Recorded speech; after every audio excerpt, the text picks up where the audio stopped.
8A is upon us tomorrow. Are you ready for it? You are Locked On Bama, your daily podcast on the Alabama Crimson Tide. Part of the Locked On Podcast Network, your team every day.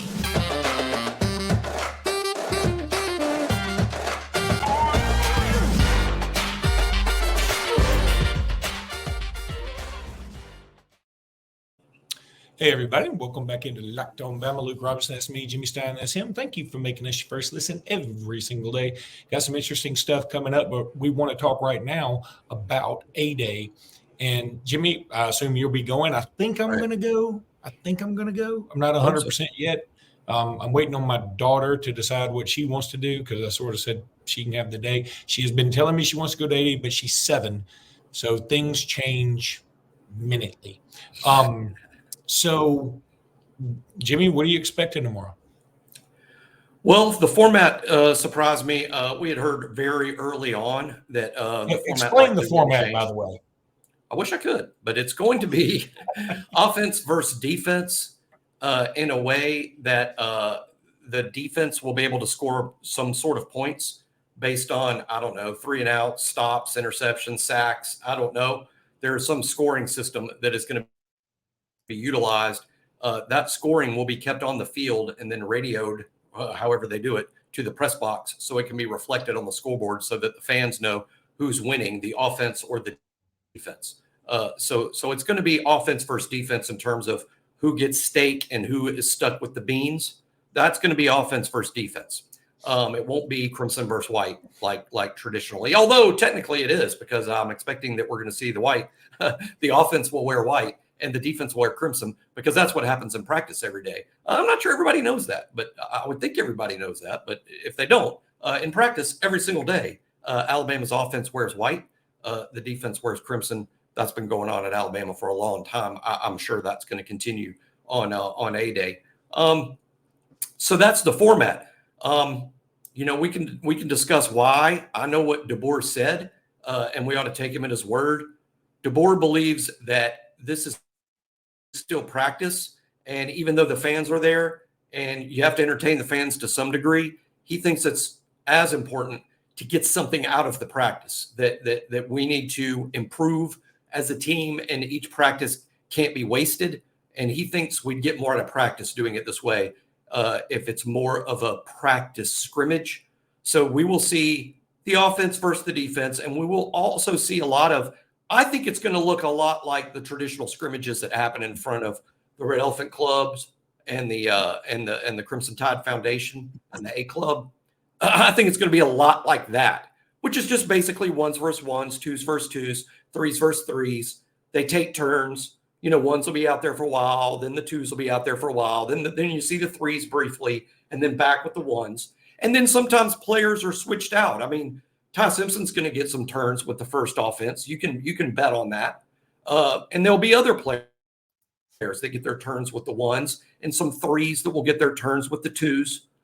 It's just a way of seeing whether someone's ready to move up. And that's what I think we're going to see. We can also talk a lot about, the individuals that I think are going to stand out. But that's basically what A-Day is going to be. And I'm definitely I'm disappointed. I wanted to see more of a real game. And I know what DeBoer said. I also think, Luke, that this point has to be made. This has to be a factor. There's only 13 offensive linemen on scholarship. Yeah. That's all we got. DeBoer has addressed this every time he's asked about the portal. He says, well, the offensive line numbers are low. It's true. We need more linemen. So you have 13. Well, one of those is Parker Brailsford. I think we all know he's not going to play Saturday. So that's 12. Jaden Roberts had an injury last week. He's probably not going to play. That's 11. I don't know that Miles McVay is not going to play, but when we were allowed to watch practice Tuesday, Miles McVay was on a stationary bike and not practicing. So if he's got a minor thing too, that's 10. Well, you need 10, right? 5 for crimson and 5 for white. You need 10. So we're going to ask offensive linemen to play 60 minutes of football at over 300 pounds when, if any of them get seriously hurt, they could miss some time in fall camp or, God forbid, the games. So I think offensive line numbers are also dictating. Maybe it's best that we don't split up into 2 teams and play 60 minutes here. We could have some problems, because what happens when big guys play tired? They can easily get hurt. So I think might be an unsaid factor. No, I hear you there, Jimmy. Now, one other thing I would say, and look, I think we all learned something. I'm going to go somewhere with this. Every time there's an A-Day game for anybody, or a spring game for anybody, there's always somebody who sort of comes out of the woodwork and performs very well. And then during the year, everybody grumbles that he doesn't get enough time. I saw him in A-Day; he looked fantastic. Why isn't he playing more? The coaches generally know. And also, sometimes be careful what you wish for, AKA Kentucky coaching search.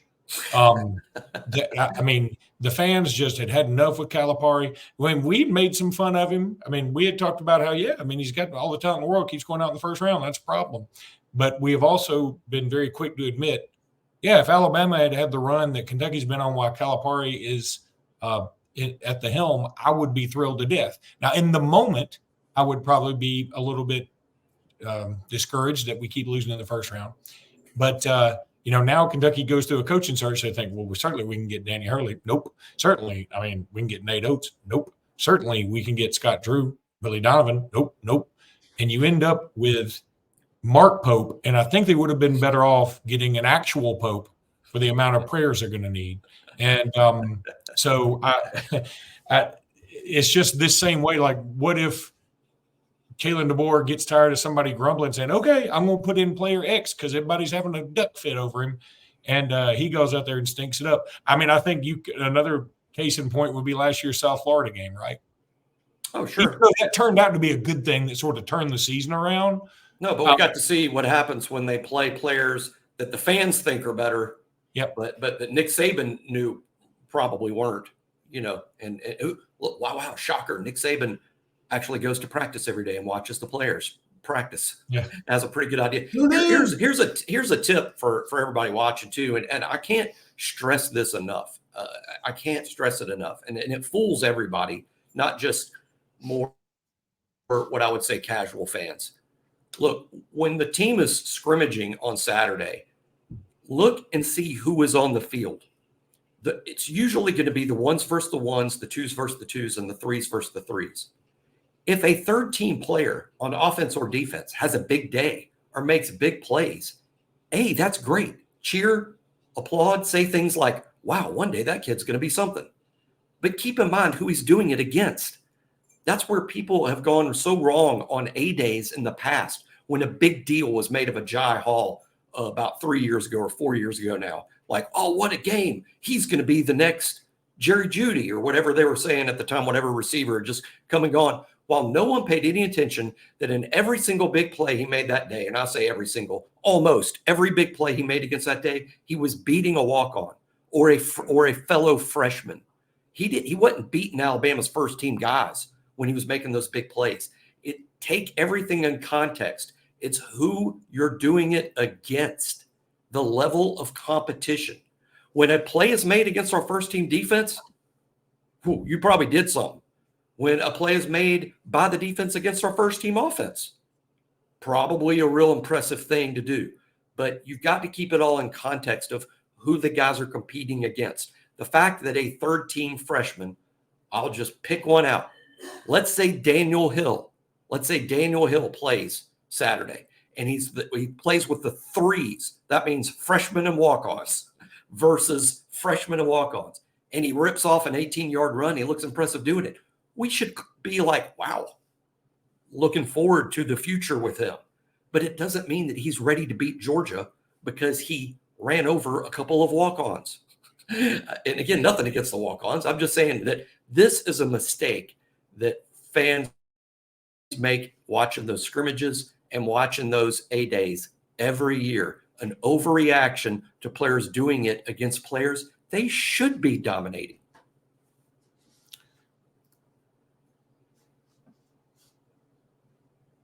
Time to talk a little eBay Motors, passion, drive, and patience. The formula for a winning championship is also what keeps your ride or die alive. eBay Motors has everything you need to maintain your vehicle and level it up to peak performance: superchargers, roof racks, exhaust kits, LED headlights, and much more. Whether you're into speed, power, or style, eBay Motors has got you covered with over 122 million parts for your number one ride or die. You'll always find exactly what you're looking for. And with eBay Guaranteed Fit, your part is guaranteed to fit your ride every time with your money back, or your money back. Not with your money back. I mean, it'd be your money back. Just letting you know. Sometimes a preposition is important, because with eBay Motors, you're burning rubber, not cash. With all the parts you need at the prices you want, it's easy to make your car the MVP and bring home that huge win. Keep your ride or die alive at ebaymotors.com. Eligible items only. Exclusions do apply, and eBay Guaranteed Fit only available to U.S. customers. I know I've got the Ryland Griffin thing next on our little queue here, but I'm going to play a video clip for everybody here. Now, this is from Locked On Auburn. This is Zach Blackerby, who is a super dude. I know he's an Aub, but he's a super dude. He's our boss. He's a great American. But I want you to listen to something, everybody. They're still Alabama. They still got the brand. They still got the money. They still got the resources behind it. But it still seems different. Like, there's still differences in this staff with Kalen DeBoer versus what Nick Saban did, which is what we expected. But you're having conversations with some of these recruits, and they're like really solid in-state guys, and they haven't heard from Alabama. Yeah, I've heard this from people in my side of the world, recruiting guys. I've heard this from high school coaches, and I've heard this with recruits. It's one thing if like one kid is screwed up, like their recruitment is screwed up. Every staff screws up somebody's recruitment. It just happens. There's too many kids, right? Yeah. But like, I ain't going to go into a lot of detail here, but like there was a kid that was committed to Bama that they didn't call, that every school in the country had basically offered. He was committed to Bama when they walked in, and they didn't call him, so he decommitted. What are you doing? Yeah. Like Alabama, a dead dog can recruit to Alabama. It's not hard. But at the same time, they've gotten a few really good players to commit. There's no consistency at all. And the overall theme, and what somebody told me that was the most important piece of intel, Saban had the best back office in terms of everybody knew their role. It all built to the top. And at the end of the year, they would get, out of the top 20 kids left on the board overall, they'd get 5 to 8 of them. Like, they just killed it in December every year. Yeah. The way they're doing it right now, that is not going to happen. They've got some decent commits. I'm not saying they don't. But you can't miss in your own backyard and be a title contender.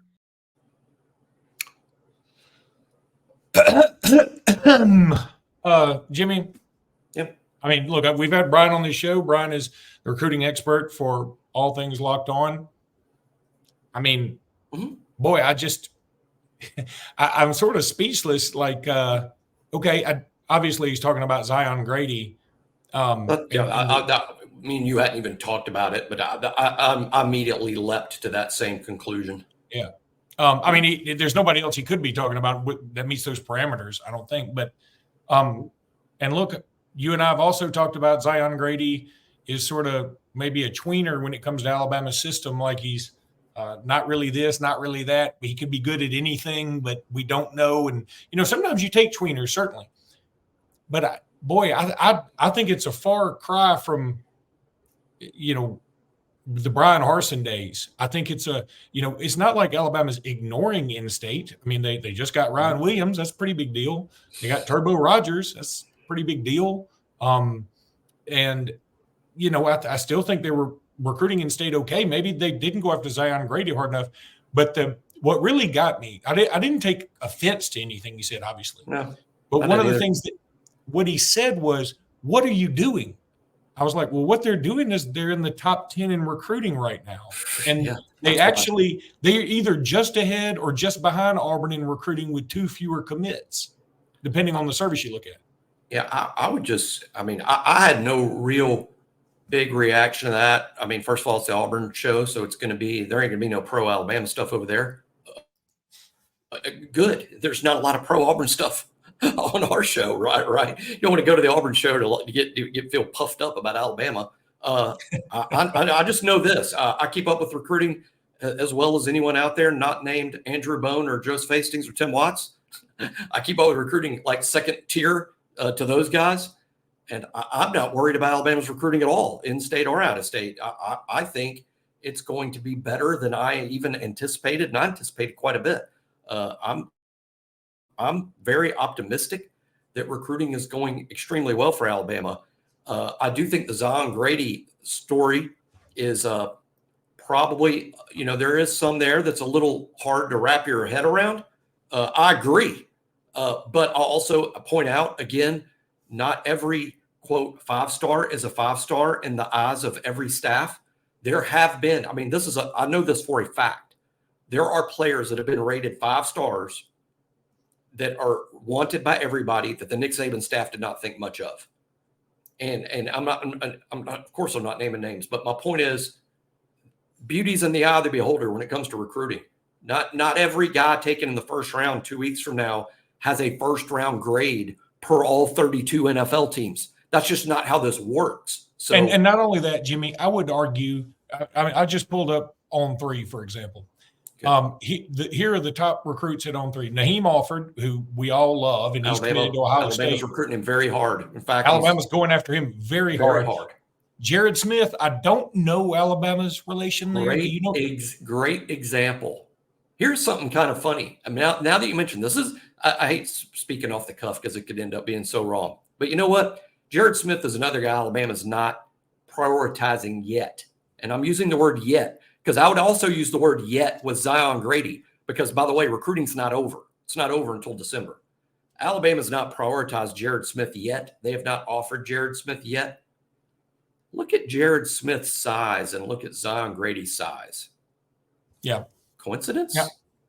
Now, coincidence? Maybe it's a coincidence. But, I'm not going to use the tweener word. Now, but I'm just saying, look at their size, and that's not a frame that I don't know. Okay, so then you go to Anquan Fagans, who was once committed to USC. Some people think he's headed to Auburn now. Could be. But then you get to Derek. Alabama's recruiting. You get to Derek Smith, he's committed to Bama. You get to Zion Grady, who we've already talked about. KJ Lacey committed to Texas. Alabama's still kind of evaluating. We're recruiting. Alabama's recruiting KJ Lacey in the sense that there's communication there, but he's committed to another school. Anthony Rogers committed to Alabama. Eric Winters, who I think we all agree will end up at Auburn at Enterprise. That's an Auburn school. I haven't heard his name associated with Alabama very much, but I won't be surprised if Alabama is involved with him at some point. Mika DeBose, who Alabama is obviously recruiting. They just had him very hard. Alvin Henderson, who Alabama didn't really pursue too heavily. But they did recruiting. There was contact. Did recruit him. Yeah, now he came to Alabama's campus. I think with him, it's just a matter of they've already got a running back committed. If you take Alvin Henderson too, running back recruiting is over. Yeah. Then it's over. And I'd rather swing for a fence. The fence is there. Yeah. I think that's exactly what's happening. Okay. Then you get to Caleb Falk. His brother's at Auburn. He's committed to Auburn, but Alabama is recruiting him. Antonio Coleman, who Alabama has already committed once and gotten him to flip away from Auburn. Jordan Crawford at Parker, who Alabama is recruiting and may very well flip. Malik Autry, who Alabama is recruiting. I don't know if they'll flip him, but they are recruiting him. CJ May, who, I've just never heard him associated with Alabama much. Is it Carday Smith, who just committed to Auburn? I don't think Alabama went after him very much. No, not a lot of talk with Alabama and him. But again, that would have been what I would call a camp guy. Let's see if he comes to camp at Alabama this summer. And then Miles Johnson, who he will be ranked higher once he shows that he's recovered from his injury. And he's been committed to Alabama for a while, and the staff has re-recruited him, and they want him. So I'm glad you went over the list because I think that explains exactly why that rant over there or that talk on the Locked on Auburn didn't bother me, because I'm like, that's not really – we're involved with most every kid in Alabama. It's a big deal. Listen to this. Then you go nationally. Okay, first of all, Alabama's only got 8 commits, right? Mm-hmm. They're number 6 in the country according to On3, and the average ranking is 91.19. Now, Ohio State has 11 commits, and their ranking is 93.28. Keep in mind, one of those is Naheem Alford, who could very well flip to Alabama. I'm not predicting it. I'm saying it's a possibility. And then, LSU is ahead of Bama, and Auburn's number 8. Their star ranking is 89.87, and they have 10 commitments. So they're 2 spots behind Alabama. Their star rankings less, and Alabama's not doing well recruiting. I mean, I get it. And I had this talk with Zach. I had Zach send me the clip because I'm not smart enough to do it. So props to Zach for doing that, and I appreciate it. And again, this is not me taking a cut at our local recruiting expert. What I'm saying is I think some other fans and other recruiting gurus want Alabama fans to be completely crestfallen that we don't have 5 5-stars already, like Nick Saban may have done in the past, which he didn't usually at this time anyway, but like he may have done or appeared to. I'm not that way. And I told Zach this. I said, I know Kalen DeBoer's not Nick Saban. I know recruiting is going to take a little bit of a step back. I get it, but it's not going to take a fall. We're still number 6 in the country, man. I mean, I'm not sure we were number 6 a year ago at this time. A year ago at this time, we were in the 50s this time last year. Exactly. So, the recruiting is really going to work itself out in the summertime. I'm not worried about it at all. I mean, again, I'm interested in all takes and I'm interested in all recruiting talk. He said some interesting things. And again, their talk helped me put 2 and 2 together. And maybe I'm coming up with 5 about how it is funny that Alabama under DeBoer, Kane Womack didn't appear to prioritize Zion Grady and isn't appearing to prioritize, Jared Smith. Kid Jared Smith, and they're really similar. And again, really I'm similar. open to the conversation. But the only thing that got me was when he said, "What are you doing?" Like this DeBoer staff is doing the Brian Harsin dance, and they're not. And again, I just feel like if you're a fan out there and you're disappointed with recruiting right now, I'm asking, what are you doing? So anyway, Jimmy, got to go to break. And when we come back, we're definitely going to talk about Rylan Griffin and what the Dominoes will do after this. That's not a way to say that. Just put me in a mood too. Okay. But I'm going to tell you about Gametime. Y'all know how much I love Gametime. Look, there are people that have used Gametime because of us. I hope Gametime knows this. I wish that the promo code could be something like Luke told me to or something like that, but it's not. The code is Locked On College, but you do need to go to Gametime and download that app just anywhere at any app store you can get on Gametime. I have it. I've used it. I've used it a bunch. I've used it for World Series. I've used it for NBA games. I've used it for NFL games, college football and college basketball. I'm just telling you, it's a lot of fun. You will love Gametime. If I go to the Stallions game, I'm going to see if I can use it for the Stallions game. So that they open up their play at home this Saturday night. So I may go to 8A and the Stallions. I don't know. But Gametime is where you want to go for everything. Trust me on this. Best seat selection. You can look and see exactly where you're going to be. So there's no guesswork. And I'm telling you, if you've used any of these other sites, you know how frustrating it can be sometimes. I'm not going to say any other site's name, but there's one very, very, very well-known one. I've used it a few times, and like every time there's some kind of issue. Like my login, I hadn't logged in enough. I have to reset my login. Well, I have to reset it on every device. And by the time you do all this, I'm like, hey, I could have printed my own paper ticket. So Gametime is not that way. Super easy. Go check out Gametime and use code LOCKEDONCollege for $20 off. This code LOCKEDONCollege for $20 off. Gametime is where you want to be. You will absolutely love it. All right, my main man, Rylan Griffin. I mean, I like him a lot. And a mutual friend of ours, I will say, has already chastised me a little bit by saying, first of all, I tweeted something that said I'm gonna find wherever I tweeted. If in just a minute, because I'm stupid and I can't do things very quickly. But I said, here's what I said. I said, man, I really like Rylan Griffin and wish he was staying. But in this era, you can't blame anyone for leaving at any time. Go be great. Now, I mean what I said, but a mutual friend of ours texted me and chastised me. I won't say who it is, and said, hey, you can't. Yeah, I can blame him. This is stupid. And I said, I agree. I don't think it's a great move, but it may be a great move. We don't know all the inner workings. Maybe what's happening here is he's going and just trying to, judge his worth in the portal. And before they close all these loopholes, maybe that's what everybody should do. I'm not a fan of it. I wish it wasn't happening. I hate that he's leaving. But I get why he's doing it. And also, I don't think it does any of us any good to trash a player if they're leaving, because we take transfers all the time. We have transfers on campus this weekend. So let's not do that. And we can what are you doing? To steal his quote from Brian, what are you doing? But I mean, if maybe he wants to be closer to home, and look, he has had a great experience at Bama. It doesn't mean he's any less beloved, in my opinion. I wish he'd stay. I want him to stay. I think he's good enough. But it's just the way of the world. And don't be surprised ever. Look, I had somebody tell me yesterday that they wouldn't be surprised if Janai Broome ends up in the portal instead of going back to Auburn. Do I know that to be true? No. Would it shock me? Absolutely not. Because maybe Janai Broome wants to test his worth. And maybe if Auburn's not willing to give him X, somebody else is. And even though he seems like an Auburn guy through and through, would it shock me? No. So I don't know what to expect anymore, Jimmy. Every day I wake up and it seems like somebody's in the transfer portal. I was like, I can't believe it. And Monday, when the football portal reopens, that's going to be a day, brother.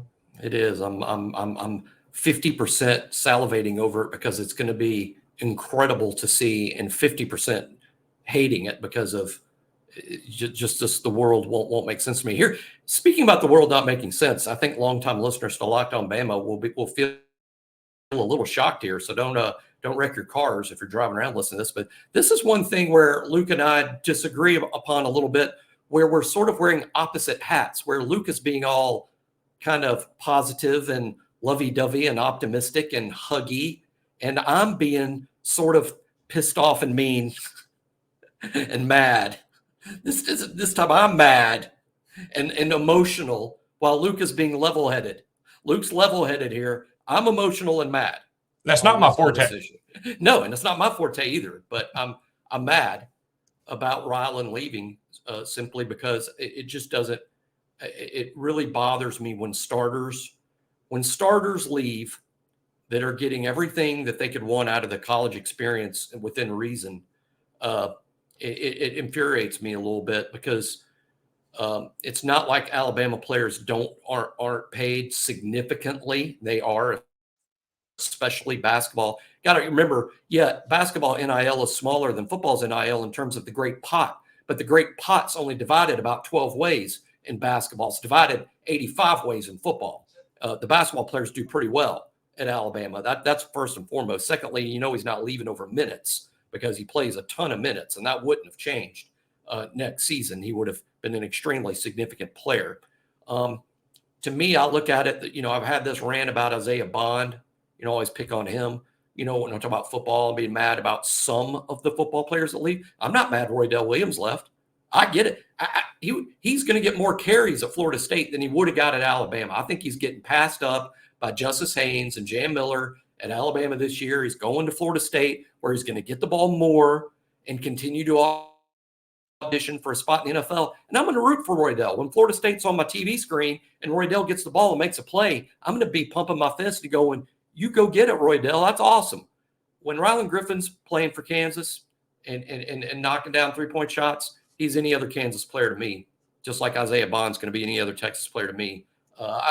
It's not that I'm not, as Luke described, upset when Alabama players get in the portal and thrilled when Alabama signed. I'm fine with many Alabama players that enter. Chris Parker going to the portal, great. I'll root for Chris Parker. I don't think there's going to be a spot for him at Alabama with what Alabama's got coming in. Chris Parker, I don't think ended up being just a great on-the-floor fit, and there's a lot of development there left.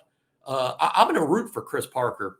And again, but I'm not going to root against Ryland. Don't overtake. I'm not anti-Ryland. I appreciate what he did in his 2 years at Alabama. Played hard, played well, was a huge part of our Final Four success. And thank you, Ryland, for that. Thank you. Look, and I guess he could still come back. We'll just have to wait and see. I don't think it's so. I don't think I know. so. I agree with you. I don't think so. Let me tell you something else. When you said Roy Dell Williams, number one, I completely forgot that he's at Florida State until you said it, and I was like, wow. You know what college football is becoming? Now you probably know. Don't blurt out the answer because I want to give the listeners Days of Our Lives, Young and the Restless.